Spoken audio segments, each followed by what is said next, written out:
नमस्कार। अपेक्षा मीना, सहआचार्य संस्कृत, राजकीय कला महाविद्यालय जीवनपुरा। प्रिय विद्यार्थियों, आज के इस ई व्याख्यान में आप सभी का हार्दिक स्वागत है। बच्चों, आज हम बीए पार्ट 3 के द्वितीय प्रश्न पत्र के अंतर्गत विदुर नीति का अध्ययन करेंगे।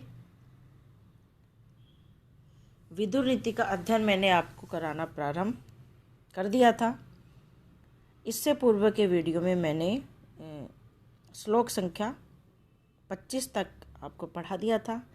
आज हम उसी क्रम में आगे बढ़ते हैं और श्लोक संख्या 26 से प्रारंभ करते हैं। देखिए,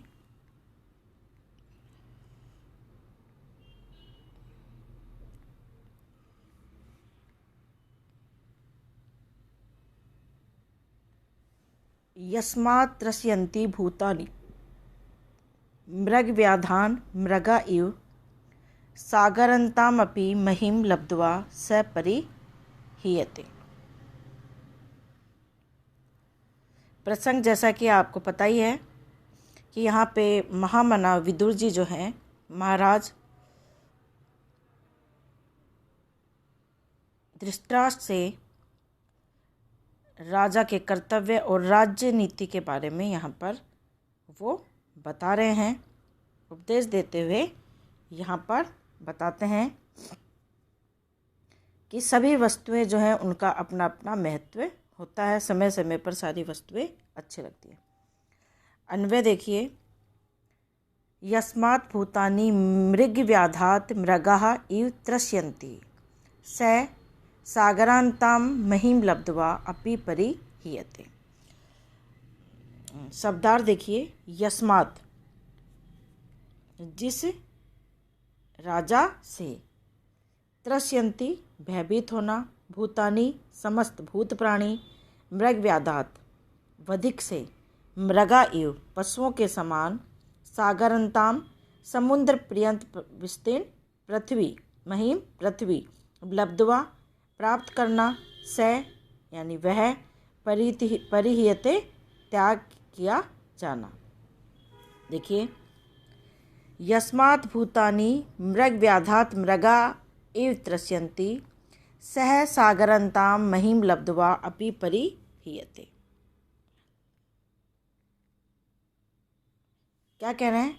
हे महाराज, जैसे यस्मात् जैसे भूतानि मृगव्याधात् मृगा इव त्रस्यन्ति, जैसे व्याध से मृगव्याधात् मृगा इव, जैसे व्याध से हरिण भयभीत होता है,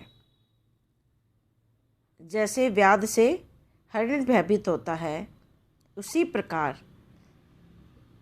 मृगा इव त्रस्यन्ति स सागरान् भूतानि, उसी प्रकार जिससे समस्त प्राणी डरते हैं, स सागरान्ताम वह समुद्र पर्यंत पृथ्वी को पाकर भी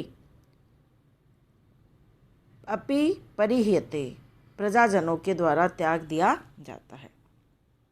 क्या कह रहे हैं कि जैसे व्याध से वधिक से हिरण भयभीत होता है, उसी प्रकार जिस राजा से समस्त प्राणी डरते हैं, वह राजा समुद्र पर्यंत पृथ्वी का राज्य पाकर भी ऐसे राजा को प्रजाजनों के द्वारा त्याग दिया जाता है। अर्थात सभी वस्तुएं जो हैं वो समय समय पर ही अच्छी लगती हैं। राजा यदि अत्यंत कोमल स्वभाव का होता है तो भी अच्छा नहीं, और राजा अगर बहुत ज़्यादा कठोर स्वभाव का होता है तो भी अच्छा नहीं माना जाता। राजा को सूर्य के समान होना चाहिए, क्योंकि शीत ऋतु में उसकी किरणें सेवनीय मानी जाती है, तो ग्रीष्म में अच्छी नहीं। राजा की प्रवृत्ति भी ऐसी होनी चाहिए। वह शत्रुओं, दुष्टों तथा अपराधियों के लिए भय प्रदान करने वाला और शेष लोगों के लिए प्रसन्नता या हर्ष को देने वाला होना चाहिए। यहाँ मृग शब्द का अर्थ है हरिण, परंतु इस शब्द का वास्तविक अर्थ पशु होता है, और मृगपति अर्थात पशुओं का स्वामी ऐसा कहा जाता है। अगला देखिए,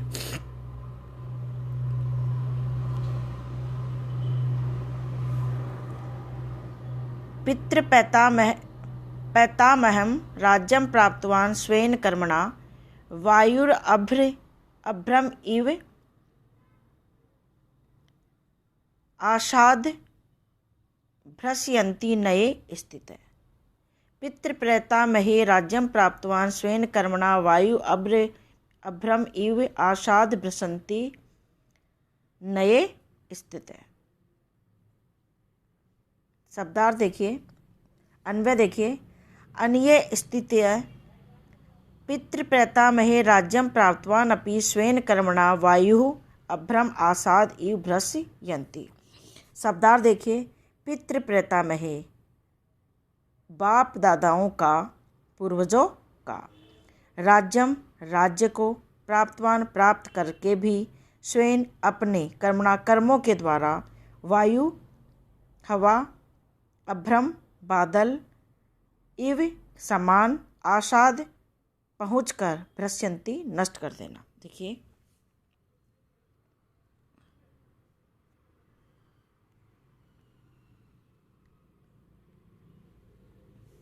पितृप्रैतामहे राज्यं प्राप्तवान् स्वेन कर्मणा वायु अभ्रम इव आसाद भ्रस्यन्ति नये स्थिते। अन्ये स्थिते अन्याय में स्थित हुआ। अन्ये स्थिते अन्याय, अन्याय में स्थित हुआ राजा।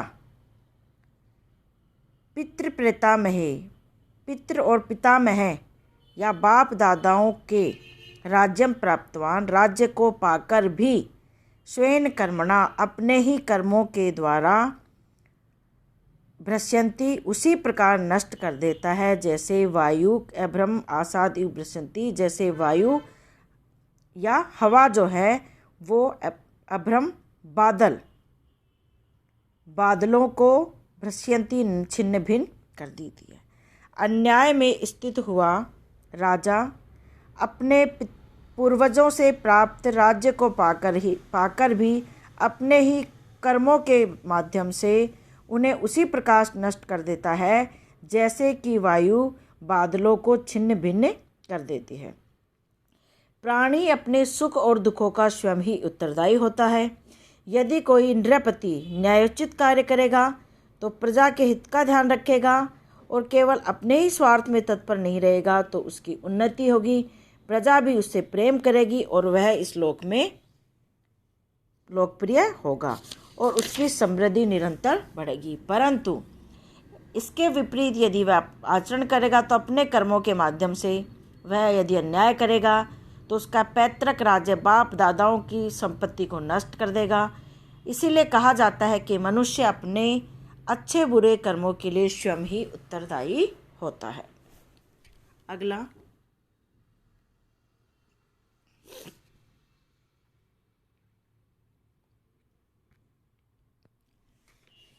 धर्मम आचरतो राज्ञ सद्भिश्चरितम आदितः वसुधा वसु संपूर्णा वर्धते भूतिर्वर्धिनी। अन्वय, आदितः सद्भिः चरितम धर्मम आचरतः राज्ञ वसुधा वसु संपूर्णा भूतिवर्धिनी वर्धते। शब्दार्थ देखिए। धर्मम धर्म का, आचरत आचरण या पालन करना, राज्ञ राजा के, सद्भि सज्जन पुरुषों के द्वारा, चरित्रम आचरण, आदित्य प्राचीन काल से, शुरू से, परंपरा से, वसुधा राज्य, वसु संपूर्ण धन संपत्ति, वर्धते बढ़ती है, भूतिवर्धिनी कल्याणकारी। देखिए, आदित्य सद्भि चरितम धर्मम आचरते राज्ञ वसुधा वसु संपूर्णा भूतिर्वर्धिनी वर्धते। परंपरा, आदित्य परंपरा से, सद्भि सज्जन पुरुषों के द्वारा, चरितम धर्मम आचरते किए हुए धर्म का आचरण, परंपरा से सज्जन पुरुषों के द्वारा किए हुए धर्म का आचरण करने वाला राजा, वसुधा वसु संपूर्णा भूतिवर्धिनी वर्धते। क्या कह रहे हैं कि परंपरा से सज्जन पुरुषों के द्वारा किए गए धर्मों का आचरण करने वाले राजा के राज्य की पृथ्वी धन धान्य से पूर्ण होकर उन्नति को प्राप्त होती है और भूति वर्धनी वर्धते और उसके ऐश्वर्य को बढ़ाने वाली होती है। धर्म का अर्थ यहाँ पर धर्म का आशय कर्तव्य से है। धरती लोकान ध्रियते पुण्यात्म भी इति वाक्य अनुसार ध्री धातु से मन प्रत्यय लगने पर यह धर्म शब्द पुल्लिंग तथा नपुंसक लिंग दोनों में बनता है, जिसका अर्थ होता है कि वह कर्म जिसके करने से करने वाले का इस लोक में अभ्युदय हो और परलोक में जिसे मोक्ष की प्राप्ति हो। इसी कारण हितोपदेश के अंतर्गत कहा गया है कि एक एव सुहृदय धर्मो निधने अपि अनुयाति। यह धर्म का आचरण कभी हानिकारक नहीं होता। यही कारण है कि उसे धर्म को करने का बार बार आदेश दिया जाता है। अगला,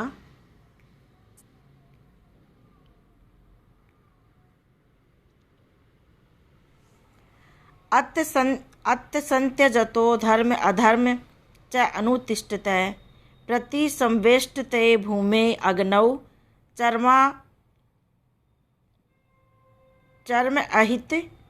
अहितम यथा। अन्वय देखिए, अथ धर्मम संत्यज्यते अधर्मम च अनुतिष्ठतः राज्ञः भूमिः अग्नौ आहितं चर्म यथा प्रतिसंवेष्टते। शब्दार्थ देखिए, अथ अर्थ और संत्यजते परित्याग कर देना, धर्मम धर्म अधर्म अनुतिष्ठते अनुसरण करना, प्रतिसंविष्टते सिकुड़ना, भूमि राज्य की भूमि, अग्नौ अग्नि में, चर्म चमड़ा, आहितम रखा हुआ, यथा जिस प्रकार। देखिए, अथ धर्मम संत्यजते अधर्मम च अनुष्ठिते। अथ इस प्रकार जो राजा धर्मम संत्यज्यते धर्म को छोड़ देता है और अधर्मम अनुतिष्ठित है और अधर्म को ग्रहण करता है, अधर्म का आचरण करता है, अधर्म का अनुष्ठान करता है, राज्य भूमि उस राजा की भूमि राज्य भूमि अग्नो आहितम चर्मम यथा प्रतिसंविष्टते राज्य भूमि पर आग पर रखे हुए चमड़े की भांति संकुचित हो जाती है। जो राजा धर्म का आचरण छोड़ता है और अधर्म को आचरण करता है, अधर्म का अनुष्ठान करता है, उसकी राज्य भूमि आग पर रखे हुए चमड़े की भांति संकुचित हो जाती है। इसलिए कहा गया है कि धर्म का आचरण करना कठिन अवश्य है, किंतु जो उस मार्ग पर सदैव चलता है उसकी सदा ही विजय होती है। इसलिए यतो धर्मस् ततो जय ऐसा कहा जाता है। ऐसे ही राजा की प्रतिष्ठा अपने देश में तथा अन्यत्र होती है।